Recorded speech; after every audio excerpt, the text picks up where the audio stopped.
22절로 23절입니다. 구약성경 374쪽 사사기 8장 22절로 28절.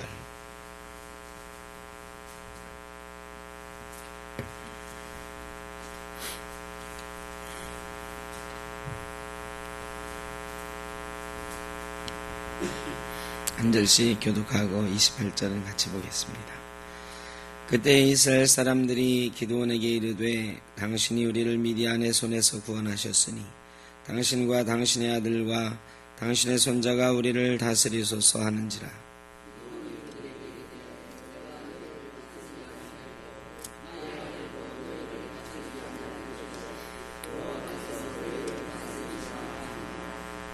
기드온이 또 그들에게 이르되 내가 너희에게 요청할 일이 있으니 너희는 각기 탈취한 귀고리를 내게 줄지니라 하였으니 이는 그들이 이스마엘 사람들이므로 금 귀고리가 있었습니다.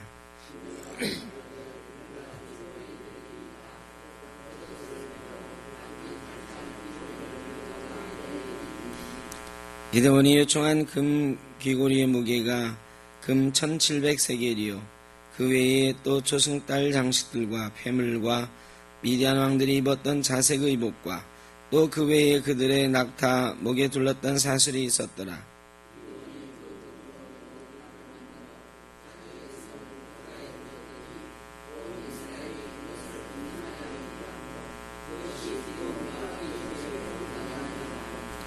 미디안이 이스라엘 자손 앞에 복종하여 다시는 그 머리를 들지 못하였으므로 기드온이 사는 40년 동안 그 땅이 평온하였더라. 아멘.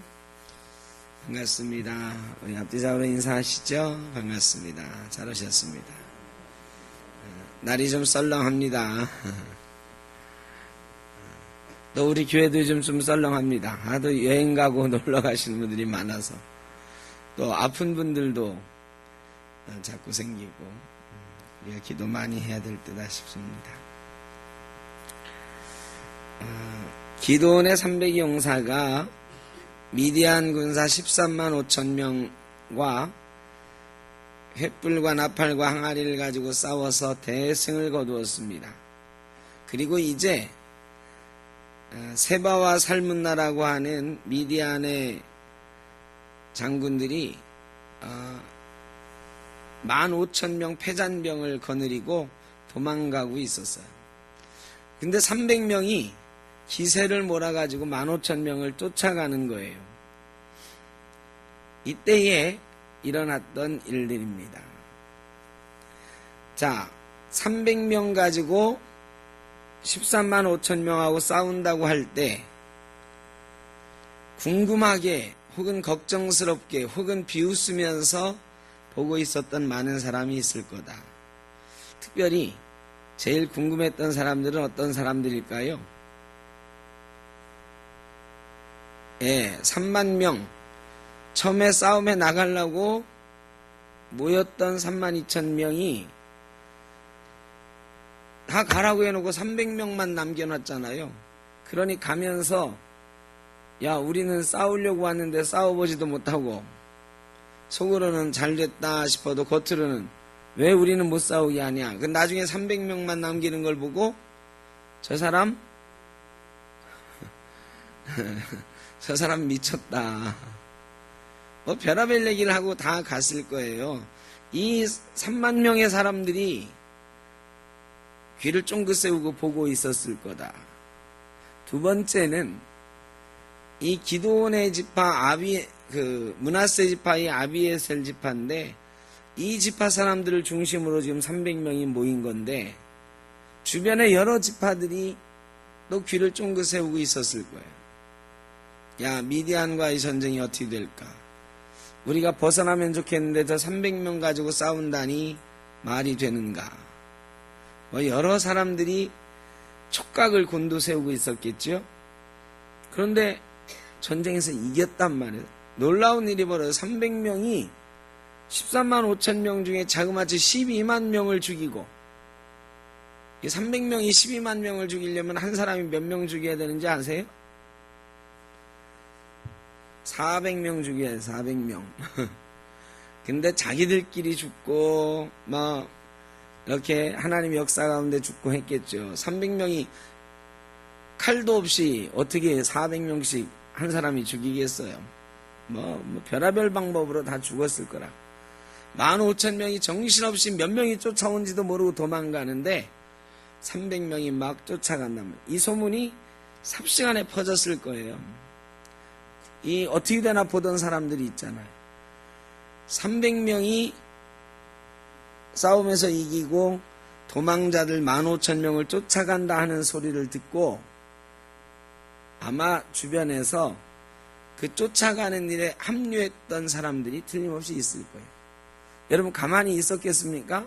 겁이 나가지고 가만히 있다가 300명이 이겼다, 우리가 추격하고 있다 그러면 주변 여러 지파들이 다 일어나서 같이 싸움에 합세했겠죠.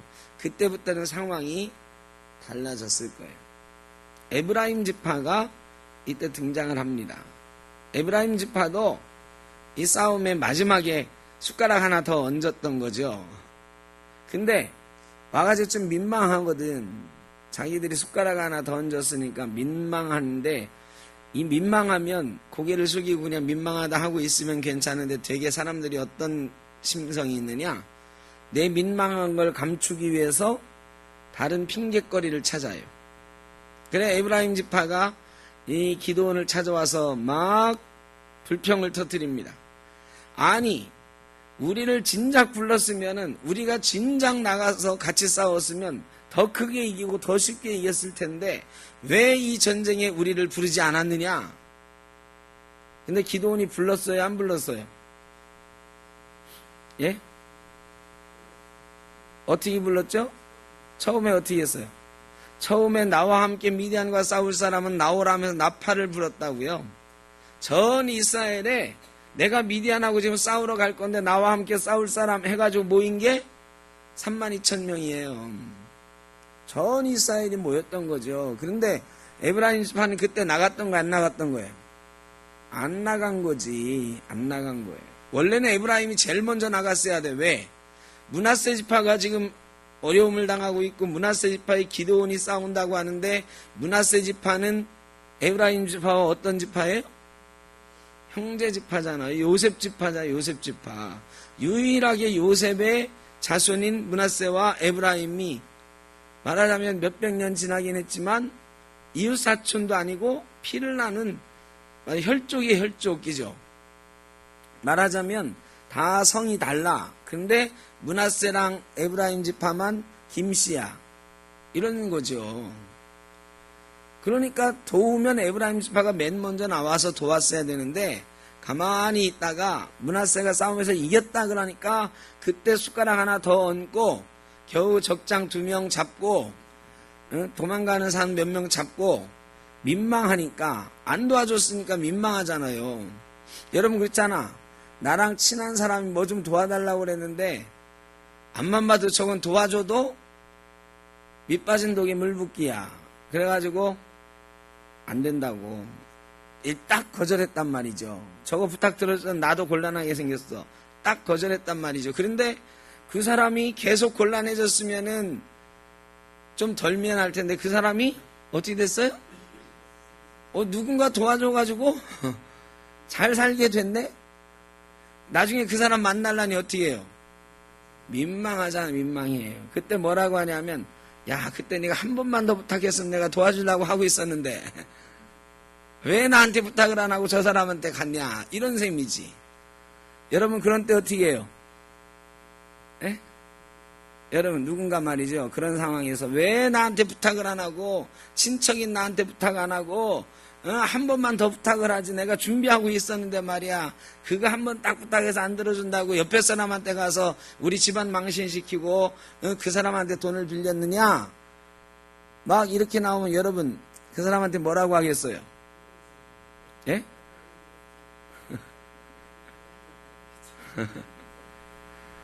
미안하다 하시겠습니까? 안 빌려달라고 해서 미안하다? 하여간 뭐 이런 놈이 다 있나 싶을 거 아니에요. 그래가지고 시비가 붙거나 아예 사는 알았다. 이렇게 말았을 거란 말이죠. 근데 기드온이 자기한테 와가지고 에브라임 지파가 그렇게 따지니까 이 기드온이 말이죠. 이렇게 대답을 해요.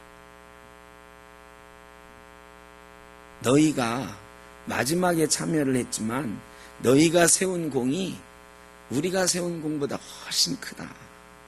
니들이 미디안 장수를 둘이나 붙잡고 그 사람들을 쳐부수는데 공이 혁혁하다. 에브라임의 끝물이 끝포도가 이 므낫세의 아비에셀의 만물보다 낫다. 이게 뭐예요? 그러니까 에브라임 지파의 제일 시원찮은 포도가 우리의 제일 좋은 포도보다도 낫다. 그러니까 에브라임이 세운 공이 내가 세운 공보다 훨씬 크다. 에브라임이 얼마나 더 민망했겠어요. 막 불평을 터뜨리다가 아무 말도 안 하고 그냥 돌아갔지요. 여러분, 이게 지도자다. 여러분, 이런 때요, 우리 대부분은, 저를 비롯한 대부분은 어떻게 할까요? 이 에브라임하고 싸우죠. 야, 네가 어떻게 그럴 수가 있냐? 내가 도와날 때는 쳐다보지도 않고, 우리 어려울 때는 쳐다보지도 않고 있다가 인자 와서 네가 잘했냐 내가 잘했냐 한번 따져보자고 막 따지게 되는 거죠. 그러면 미디안하고 싸움이 누구와 누구의 싸움으로 되는 거예요? 므낫세와 에브라임의 싸움이 돼요. 실제로 사사기 뒤에 12장에 가면은 입다가 전쟁할 때 에브라임 지파가 또 이렇게 투덜거립니다. 왜 우리는 안 불렀냐고 또 그러거든요. 근데 이 입다는 기드온하고는 달라요. 성질이 불같은 사람이거든. 에브라임하고 전쟁하자 에브라임 4만 5천 명을 죽여버립니다. 이 싸가지 없는 놈들 해가지고 에브라임 지파가 결국 투덜거리다 한 번 호되게 죽임을 당해요. 기드온도 입다보다 기드온이 훨씬 능력 있고 이 신망 있는 사람이라 만약에 에브라임하고 싸우자 했으면 에브라임이 또 몇만 명 죽었을 거예요. 그런데 기드온은 지금 싸워야 될 대상은 우리 동족이 아니고 이 미디안, 이 나머지 15,000명 처치해야 된다. 그래야 후환이 없다. 이거에 몰두하고 있는. 근데 내가 여기서 싸우면 안 된다. 그래가지고 택한 방법이 뭐냐? 내 공보다 너희의 공이 훨씬 크다. 요새 말이죠. 문재인 대통령이 이거 잘해요. 트럼프, 여러분 트럼프가 노벨상 타면 어떨 것 같습니까? 네? 트럼프 대통령이 노벨상 탄다. 우리는 조금 거기를 갸우뚱하잖아. 그리고 타면은 누가 타야 돼 사실은? 문재인 대통령이 타야 된다 싶잖아요. 그런데요 문재인 대통령이 뭐라고 그래요? 이희우 여사가 잘했습니다. 노벨상 타시면 좋겠습니다. 그랬더니 딱 이런 지하에 뭐라고 그랬어요? 노벨상은 트럼프가 타고 우리는 평화만 가지면 좋겠다. 다른 말들은 제가 잘 모르겠는데 이건 참 지혜롭다. 공은 다른 사람한테 넘기는 거. 이게 미국과의 관계를 푸는 데 있어서 여태까지 우리 대통령이 어떻게 저렇게 저 자세로 자꾸 저라냐 싶은 때가 있었거든요. 그런데 그 저 자세, 겸손함, 이 트럼프 같은 어떻게 보면 양아치 같고 어떻게 보면 사이코 같은 이 사람, 잘못하면 우리나라 전쟁하겠다고 하는 이 사람, 근데 그 비위를 맞춰가면서 계속 트럼프 대통령 존경한다, 트럼프 대통령 덕분이다 막 계속 그래왔잖아. 평창올림픽도 트럼프 대통령 덕분이다 근데 그런 겸손이 결국은 미국도 움직이고 북한도 움직이고, 물론 앞으로 넘어야 될 산이 너무 많으니까 우리가 미리 샴페인 터뜨리면 안 됩니다만 어쨌든 지금까지 보여준 리더십의 그 겸손함, 그거는 우리가 본받아야 된다. 칭찬해 줘야 된다. 내가 노벨상 탈만하지 하는 트럼프 대통령 노벨 막 사람들이 외치니까 뭐라 그랬어? 노벨상? 노벨상이라니요 하면서 환하게 웃더라고요. 엄지손가락 이렇게 하면서. 근데 그거 별로 안 좋잖아. 저 같은 사람이 무슨 노벨상을 타겠습니까? 이게 보기 좋은 거죠. 어쨌든 기도원이 기분이 되게 나빴을까? 저 같으면 한바탕 했을 거야. 아니, 오라고 할 때는 안 오고 말이야. 우리가 죽어라고 싸울 때는 콧배기도 안 보이다가 다 싸워서 이겨놓으니까 그때 와서 숟가락 하나 더 얹은 놈이 왜 우리를 안 불렀냐고 생트집을 잡으니까 한 대 때려주고 싶지만 당신들이 제일 낫다. 당신들이 세운 공이 우리가 처음부터 싸워서 세운 공보다 니들이 마지막에서 세운 공이 훨씬 크다. 띄워주잖아. 칭찬은 고래도 춤추게 한다. 여러분, 우리 교회도 마찬가지입니다. 우리의 적이 누군가 분명히 알아야 돼. 우리가 싸울 적은 사탄이요, 우리가 싸울 적은 죄악의 세력입니다. 이 세상의 죄악된 세력과 싸워야 되는 거예요. 그런데 요즘 교회들 보세요. 어디 세상하고 싸우고 있나요? 요새 교회 재판이 수도 없거든요. 우리 교단만 해도 무수히 많은 재판이 걸려 있는데 세상 사람들하고 걸려 있는 재판에 아마 교회 내에 걸려 있는 재판이 100배도 더 될 거야.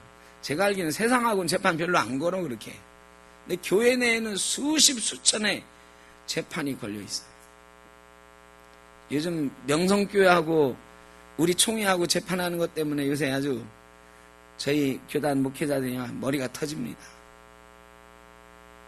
죽어도 잘못한 게 없다잖아.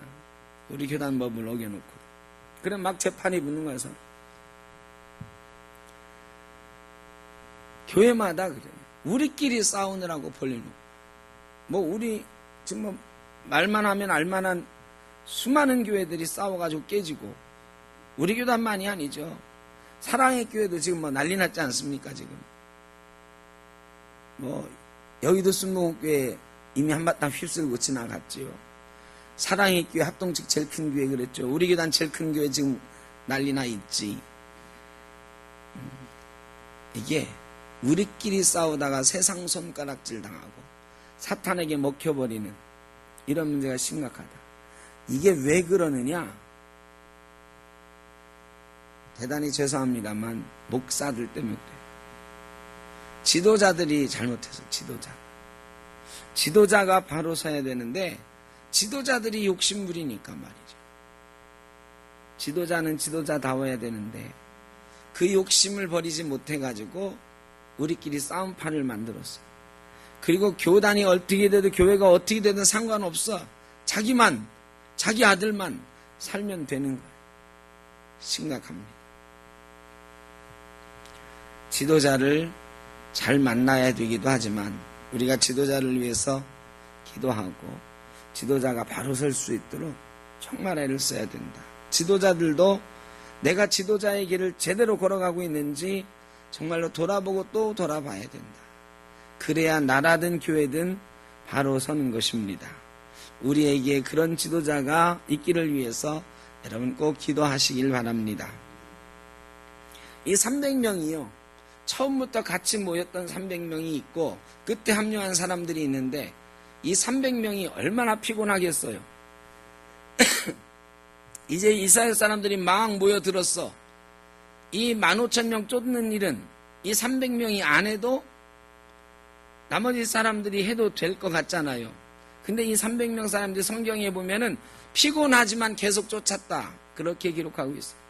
15,000명을 피곤하지만 기드온과 따르는 300명이 피곤함에도 불구하고 계속 추격했다.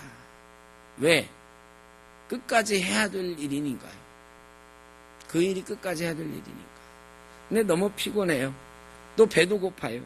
그래서 쫓다가 숫곳 사람들한테 가가지고 숫곳이라는 데 가서 너무 배가 고파가지고 우리에게 떡을 좀 다오 그랬어요.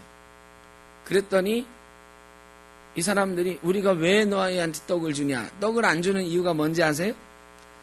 세바와 살문나가 아직도 15,000명이나 되는 군사를 거느리고 있는데 너한테 잡힌 게 아니지 않느냐? 근데 우리가 너한테 떡을 줬다가 세바와 살문나가 너희 도와줬다고 우리에게 복수하면은 우리만 손해지 않느냐고 떡을 안 줘요. 이 나쁜 놈들이 있나? 자기 동족이 지금 전쟁하고 있는데 전쟁이 나오지도 않고 떡을 좀 달라는데도 떡을 안 주는 거예요. 보복당할까 봐 두려워서. 세상 인심이 이래요. 그래, 브누엘이라는 데 가서도 그랬어요. 거기도 거절하네. 기드온이 복수를 다짐합니다. 이놈들, 니들이 그럴 수 있느냐? 내가 세바와 살문나를 잡고 돌아와서 너희에게 복수하리라. 들가시로 너희를 치리라. 숫곳 사람들에게, 브누엘 사람들에게 너희의 망대를 내가 헐리라. 복수를 다짐하고 합니다. 그리고 세바와 살문나를 사로잡아 오면서 숫곳 사람들에게 봐라, 내가 세바와 살문나 잡아왔다. 이놈들 내가 너희에게 말한 대로 복수하리라. 가시나무로 70명을 쳐 죽입니다. 브누엘 망대를 헐어버립니다. 복수하죠. 여러분, 에브라임 지파가 왔을 때는 기드온이 겸손했어요. 온유했어요. 넉넉한 마음이 있었어요. 그런데 지금은 왜 못 참았을까요? 지금도 참았어야 돼요? 벌을 줬어야 돼요? 참았어야 돼요. 그게 지도자니까. 그래도 다른 방법. 근데 복수를 다짐하고 갔다 와서 복수했어요. 왜 그랬을까요? 아니, 에브라임 지파를 대할 때와 지금 숫곳 사람과 브누엘 사람을 대할 때 왜 차이가 있었을까요? 에브라임 사람은 자기 혈족이니까? 그게 아니에요. 300명이 피곤했다. 이 피곤했다라는 말에 모든 게 담겨 있어요. 여러분, 평소에는 온유하고 막 이러다가도 잘 참다가도 너무 피곤하고 배고프면 짜증나죠. 너무 힘든 상황이 되면 아주 작은 일에도 예민해지죠. 그래서 그런단 말이에요. 저 사람이 요새 상황이 안 좋아. 저 사람이 요새 되게 피곤해. 그러면서 뭐라고 그래? 건들지 마. 괜히 가서 건들지 마. 내버려둬. 그러잖아요. 그래, 사람도 배고프고 피곤하고 힘들 때는 들리는 게 없는 거야. 기드온도, 천하의 기드온도 며칠 전쟁을 하고 배고프고 피곤하니까 말이죠. 그 말, 그렇게 섭섭했던 거지. 떡 안 준다는 말에 너무너무 섭섭한 거야. 여러분, 피곤하면 섭섭합니다. 섭섭하면 지도자도 이렇게 무너지게 됩니다. 여러분, 둘 다 조심해야 되죠. 우리가 누군가 피곤하고 어려운 상황일 때 그 사람을 잘 배려하는 마음이 우리에게 있어야 돼요. 다른 때보다도 더 어떤 사람이 곤궁할 때, 피곤할 때 그 사람을 돌아보는 지혜가 우리 가운데 있어야 됩니다. 그리고 또 하나는 내가 힘들고 어려울 때 사탄 마귀가 틈을 타면 아주 작은 것에도 내가 넘어간다라는 것을 꼭 기억해야 됩니다. 이게 인지상정이에요. 정말 어려운 거예요. 조심하고 또 조심해. 저도 마찬가지고 모두가 다 마찬가지죠. 너무너무 힘들고 피곤한데 누가 와가지고 말이죠. 작은 거 하나라도 나를 섭섭하게 하면 이전에는 그냥 넘어갈 수 있는 일도 잘 못 넘어가는 거예요. 기드온이 지금 그랬다. 그런데 기드온이 그러지 않았으면 훨씬 좋았을 것이다. 피곤하고 배고플 때 우리의 혈기를 절제할 수 있는 것, 그게 참된 지도자의 길인데 기드온이 그렇게까지는 되지 못했어요. 제가 지금부터 기드온에 대한 조금 안 좋은 얘기를 몇 가지 할 건데, 기드온 그러면 우리는 완벽한 지도자, 위대한 지도자라고 생각하지만 기드온이 그렇게 위대한 지도자는 못 됐습니다. 용맹한 지도자는 됐지만 그렇게 기드온이 위대한 지도자는 아니었어요. 첫째로는 방금 말한 숫곳 사람과 브누엘 사람에게 피곤하고 배고플 때 혈기를 자제하지 못한 것, 그래서 분란의 씨앗을 남기게 된 거죠. 그 다음에 기드온이 싸움에서 이기고 왔더니요, 사람들이, 오늘 우리가 읽은 말씀에 사람들이 막 모여가지고 기드온 보고 뭐라고 그래요? 당신이 우리를 다스려 주십시오 그러는 거예요. 당신이 우리를 다스려 주십시오. 얼마나 유혹이 되는 말씀이에요. 우리나라 말이죠. 대통령 되려고 재수는 기본으로 하시잖아요, 다들. 응? 삼수도 하고, 김대중 대통령은 사수도 하셨고, 하여간 대통령이 된다라는 것, 왕이 된다라는 것, 누구나 그렇게 해보고 싶은 모양이에요. 기드온이 지금 사람들이 뭐 해달라는 거예요? 왕이 해달라는 거 왕이 해달라는 거. 여러분 그럼 기분이 좋을까요 나쁠까요? 누구나 좋아. 누구나 사실은. 아주 작은 모임에서 당신이 우리 회장님 해주십시오. 겉으로는 막 거절하고 그래도 겸손이 있어서 거절해도 속으로는 아주 기쁘다. 근데 기도원이요 거절하죠. 거절하는 이유가 분명해. 나는 너희를 다스리지 않을 것이다. 대신 누가 너희를 다스릴 것이다? 여호와께서 너희를 다스리시리라. 하나님이 다스리신다. 자, 기도원이 전쟁에 나선 목적은 뭘까요?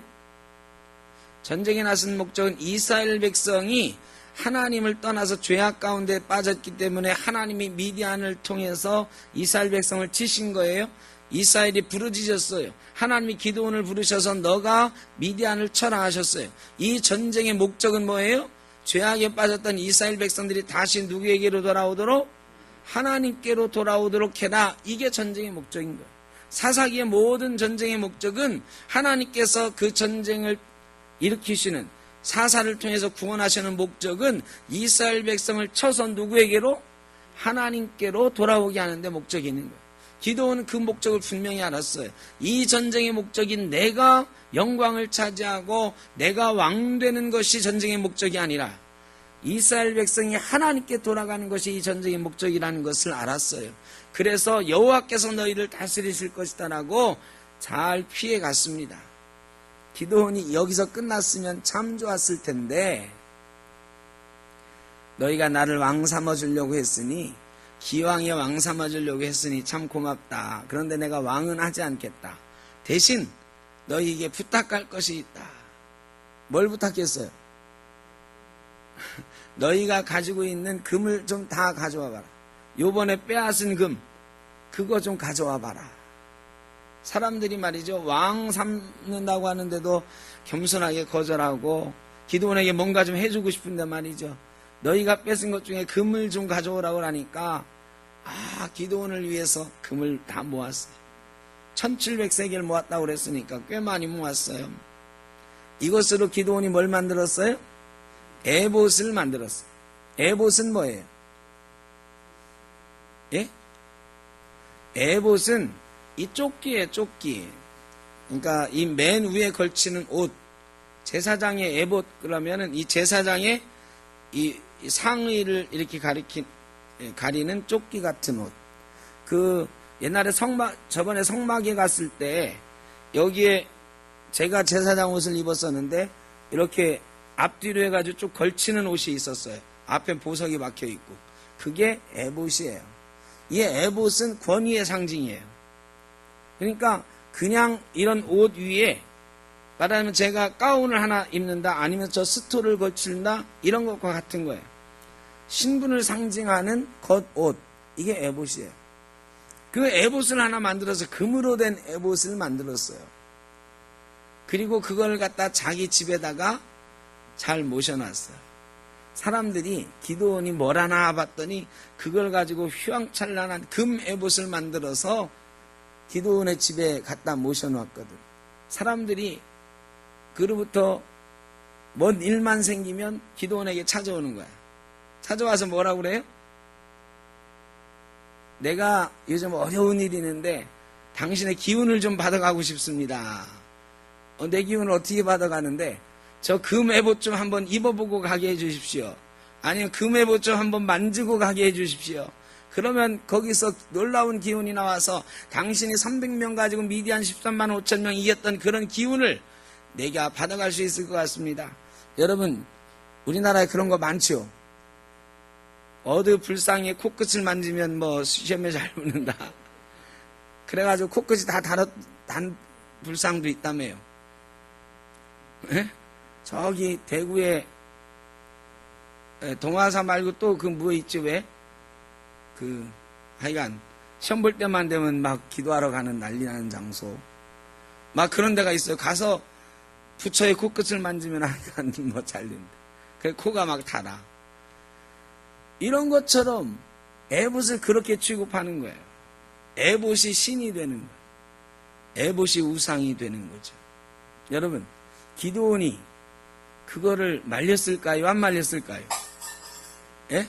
성경에는 안 나오지만 말렸다는 얘기가 안 나오고 그것이 이스라엘 백성들의 음란함이 되었다 이렇게 나온단 말이에요. 그거를 용납한 거야. 기드온이 왕은 되지 않았지만 자기를 기억해 주기를 바라는 거지. 그 금의 못을 사람들이 만지러 올 때마다 내가 옛날에 300명 가지고 13만 5천 명 이겼다는 이 얘기를 사람들이 기억해 주고 그 기운을 받는다고 하고 자기를 기억해 주잖아. 여러분, 이거 떨쳐버리기는 정말 어렵다. 사람들이 나를 알아주면 좋겠다는 마음, 명예욕. 이게 명예거든요. 이름을 드러내는. 여러분, 이 명예욕을 벗어나긴 참 어렵습니다. 권력욕보다 더 무서운 게 명예욕이에요. 호랑이는 죽어서 가죽을 남기고 사람은 죽어서 이름을 이게 명예예요. 명예. 사람은 죽어서 이름을 남긴다. 기드온도 왕은 안 해도 돼. 하나님이 다스리는 거야. 근데 사람들이 나를 잊어버리는 건 싫어요. 자기 이름도 기억되기를 원했어요. 에봇을 만들었어요.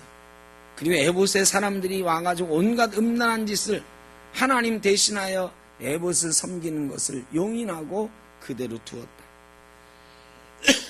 하나님 영광을 오로지 구하지 않고 자기 영광도 하나님 영광 위에 같이 걸리기를 원했던 기드온의 모습입니다. 그 결과 어떻게 되었을까? 기드온이 사는 날 동안 평안했다 그랬어요. 기드온이 사는 40년 동안 그 땅이 평온하였더라. 여러분, 위대한 지도자가 그렇게 40년을 다스렸으면 그 뒤에도 어때야 돼요? 그 뒤에도 웬만큼은 평온해야 되잖아요. 기드온 같은 사람이 40년을 잘 다스렸으면 그 뒤에도 100년은 좀 평안했다든가. 성경이 이렇게 기록했으면 얼마나 좋아. 기드온이 40년 동안 다스린 동안 평안하고 기드온 죽은 후에 100년간 전쟁이 없었더라. 이러면 얼마나 좋아요. 그런데 딸랑 어느 날 동안 기드온이 사는 날 동안 기드온이 죽은 다음엔 그 평화가 깨진다 이 얘기죠. 왜 그랬을까요? 기드온이 후대의 유산을 잘못 남겨줍니다. 여러분, 지도자들의 가장 큰 덕목은 뭐냐? 자기 시대보다 자기 후손을 기억해야 된다. 자기 후손에게 무엇을 물려줄 것인가를 기억하는 사람이 위대한 지도자다. 기드온이 그런데 그거를 못했어요. 위대한 지도자 같지만 자기 이름을 드높이느라고 이스라엘 백성들이 그 에봇 때문에 죄에 빠지는 것을 방치해버렸다. 또 하나는요, 기드온이 부인이 자식이 70명이야. 부인이 몇 명인지는 몰라. 근데 자식을 70명 낳으려면 결혼을 여러 번 했겠죠. 이제 여러 명의 첩을 두었겠죠. 이 말은 나는 왕 안 할래 했지만 실제로 삶은 어떤 삶이었어요? 왕 같은 삶이었지. 누가 평범한 사람이 자식을 70명이나 낳을 만큼, 그 아들이 70명이니까 딸까지 지금 100명도 넘을 거야. 그럼 부인이 최소한 10명은 돼야 될 거 아니에요. 여러분, 평범한 농부였던 기드온이 말이죠. 밀타작하는 걸 숨어서 했던 이 겁쟁이 기드온이 뭐가 잘나가지고 부인을 10명 이상 두고 자식을 100명 이상 이렇게 낳는 영화를 누렸을까요? 왕이 되기는 거부했지만 하나님께서 다스릴 것이라 했지만 그는 자기의 이름을 높이는 일을 마다하지 않았고 자기 정욕을 채워가는 일을 마다하지 않았어요. 왕같이 호사로운 삶을 살았음에 틀림없습니다. 기드온이 아들이 70명 있다는 말에 그 다 들어있어요. 기드온이 승리하고 오니까요. 기드온은 평범한 농부였지만 이제는 평범한 농부가 아니라 온 이스라엘의 우상 같은 존재가 됐어요.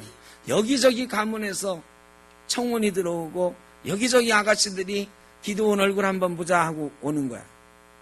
여러분, 안 그럴 것 같죠? 안치환이라는 가수가 있잖아요. 이 안치환이가 저랑 대학을 같이 다녔어요. 근데 저희 서클룸하고 안치환 서클룸이 바로 옆에 있었거든요. 연세대학교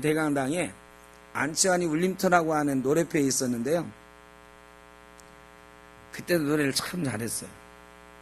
근데 막 공강 시간이나 점심 시간 이런 때 되면 막 여학생들이 찾아와요. 아이스크림 사들고 오고 그리고 뭐 해달라는 거야.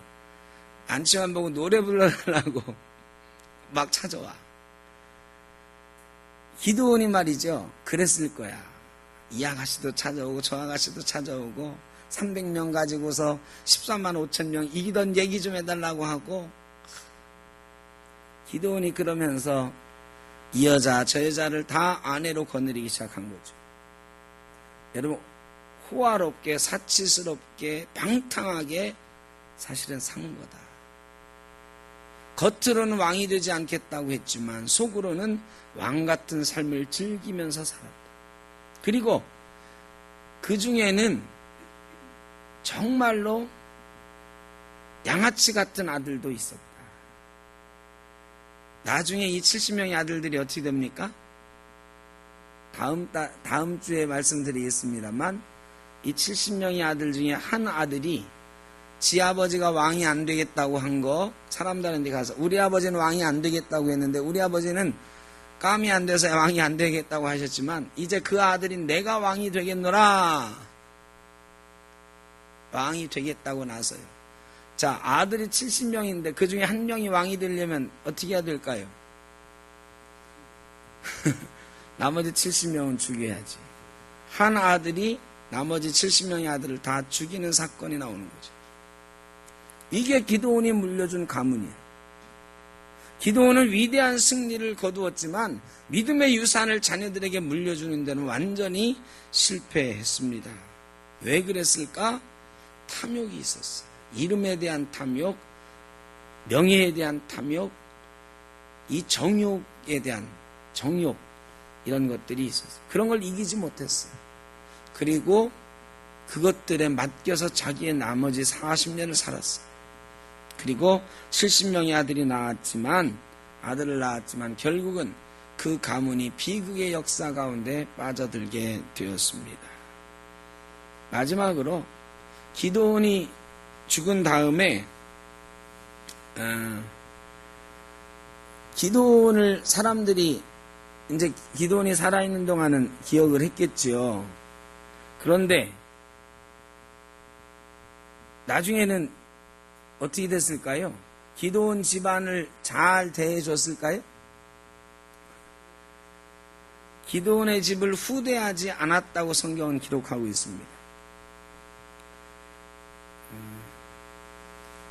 저 33절부터 제가 볼게요.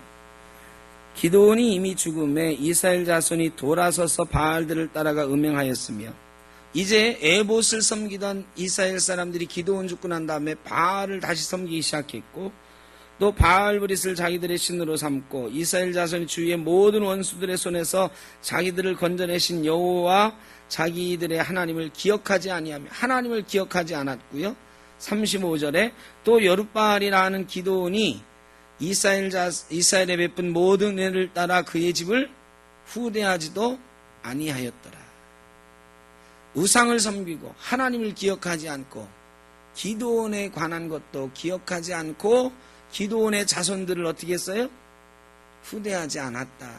기드온이 살아있을 동안은 기드온 집에 막 뭐도 갖다 주고 70명의 아들들이 먹고 살 만한 것들을 다 대주고 했겠죠. 그런데 기드온이 죽고 나니까 나 몰라라 하는 거야. 나머지 70명이 어떻게 살아? 그러니까 그 중에 한 명이 우리가 이렇게 살 수는 없다.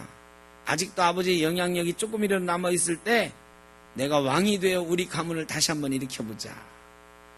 그리고 나머지 70명을 싹 죽이고 자기가 왕이 되겠다고 했던 인간 아비멜렉이 나오는 것입니다. 여러분, 이게 기드온의 말로였습니다. 기드온은 기드온과 300용사의 화려한 이름을 가지고 있는 사람이었으나 결국 그는 유산을 남기는 데는 실패했어요. 자기 가문마저도 비극적인 가문을 만들어버렸어요. 왜? 믿음의 유산을 남기지 못했기 때문에 그렇습니다. 5월은 가정의 달입니다. 제가 이번 주에 위대한 유산이라는 제목으로 설교를 하겠다 생각을 하고 있어요. 위대한 유산을 우리 가문이 누려갈 수 있어야 되는데 그 위대한 유산은 무엇인가? 그것은 신앙, 믿음, 하나님 앞에 바로 선 것입니다. 내 이름을 내서 우리 조상이 영의정했다? 아무 소용이 없어요. 우리 조상이 판검사했다? 아무 소용이 없어요. 우리 조상 대대로 우리는 믿음의 가문이다. 우리 할아버지로부터 지금까지 우리는 믿음을 지키는 가문이 되었다. 이것을 자랑으로 여기는 가문이 되어야 될 줄로 믿습니다. 우리의 자손들에게 물려줘야 되는 것은 바로 이 믿음입니다. 이 믿음을 물려줄 때 우리의 가문은 하나님이 알아주는 가문이 되고 하나님이 세우시는 가문이 됩니다. 사람이 알아주는 가문 세우려다가 기도원은 결국 자기 죽고 난 다음에 사람들도 기억하지 못하는 그런 가문 되고 말았습니다. 하나님이 기억하시는 하늘나라 생명책에 대대손손 기억되는 우리 가문들 만들어 가시길 주의 이름으로 축원합니다. 여러분이 바로 그 가문의 지도자들 되시기를 바랍니다. 기도하겠습니다. 사랑의 아버지 하나님 감사합니다. 기도원을 통해서 저희가 오늘 교훈의 말씀을 듣습니다. 위대한 지도자였던 기도원이 승리한 이후에 그 승리에 도취되어 실수하고 실패하고 자기의 정욕을 못 이겨 가문을 잘 건사하지 못하고 믿음을 이어가지 못하므로 그 후손이 비극적인 삶을 살게 되는 것, 아버지 하나님 저희가 교훈 삼게 하여 주옵소서. 우리는 하나님을 중심으로 살게 하시고 우리 자손들에게 다른 건 못 물려줘도 하나님 물려주는 삶이 되게 하여 주옵소서. 우리 샘터교회 모든 권속들 어디에 있든지 하나님의 말씀을 기억하며 하나님의 뜻대로 살아가며 가정마다 가문마다 다 하나님의 뜻을 이어가는 귀한 가정들 가문들 다 되게 하여 주옵소서. 이제는 우리 주 예수 그리스도의 크신 은혜와 아버지 하나님의 무한하신 사랑하심과 성령의 인도하시는 역사가 믿음의 가문 이어가는 우리 가정의 지도자들 되기를 꿈꾸는 모든 죄 사랑하는 자녀들 머리 위에 또 이 나라 이 민족과 모든 지도자들 위해 영원토록 함께 하시기를 간절히 축원하옵나이다. 아멘.